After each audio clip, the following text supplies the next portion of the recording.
Olá, salve, salve, eu sou o Jimmy Calazans, bem-vindo ao canal Teatrando-se! O nosso assunto de hoje é teatro poético. O que é o teatro poético?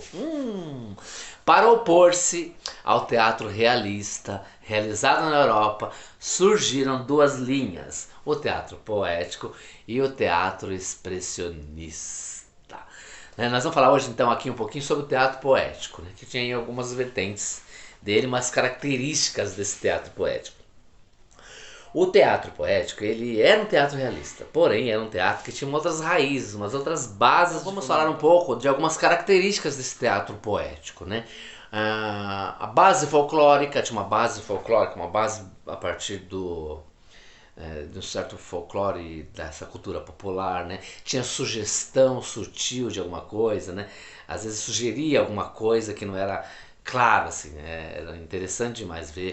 O uso de símbolos, né? Os símbolos eram presentes nesse tipo de teatro, por exemplo, uma rosa poderia ser o símbolo da paixão, por exemplo, né?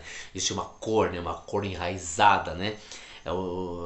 Que sugeria aí um cenário meio fantástico, meio lendário, né?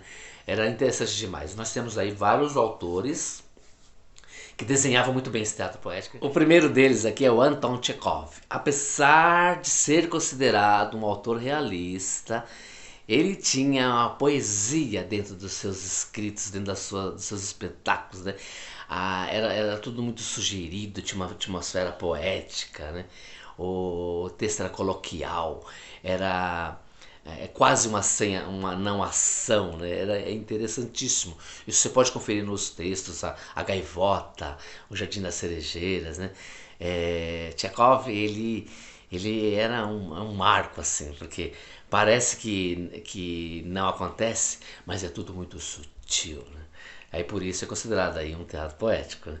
Tem também o Garcia Lorca, o espanhol Garcia Lorca, com seu grupo La Barraca, com atores jovens que queriam proporcionar um teatro popular aí na Espanha. Eles trazem assim uma base folclórica fortíssima. O símbolo é muito presente em Garcia Lorca. Garcia Lorca é um marco, é um poeta, né? Os seus espetáculos de Irma, Bodas de Sangue, eles vêm para encharcar a gente de uma paixão, né?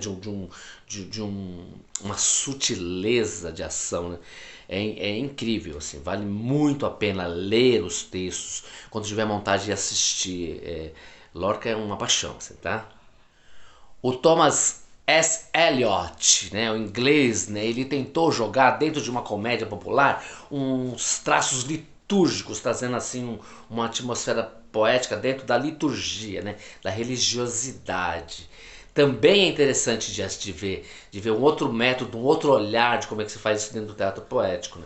Eu tenho aqui umas peças deles, A Reunião de Família, olha o nome, Reunião de Família, O Assassinato na Catedral, tentando trazer essa liturgia dentro do teatro dele. O Edmond Rostand, francês, esse aí é malucão, esse aí ele veio de outro caminho, ele já existia nessa época uma corrente antirrealista, e ele voltou lá, começava a escrever suas peças em versos, ele fugia à regra mesmo, por isso que eu digo que é malucão nesse sentido, ele fugia, ele quebrava esse protocolo, quebrava essa regra, escrevia o teatro dele em formas de prosas, de poesias, e fazia uma diferença dentro desse período do teatro, assim. Sua maior obra, assim, conhecidíssima é Cyrano de Bergerac. Tem até filme.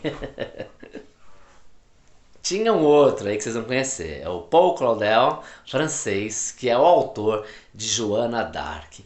O Claudel, ele defendia o catolicismo, a igreja católica dentro dos seus textos, né? Isso é teatro poético, ele trazia a poesia dentro desses seus textos, enaltecendo aí o catolicismo, tá bom?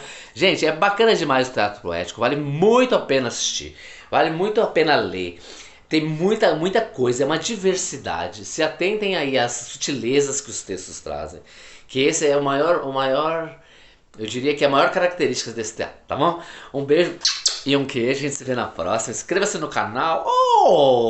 Tava mandando um oi, manda um curtir, tá? Tchau, valeu. Bem. Tchau, até mais.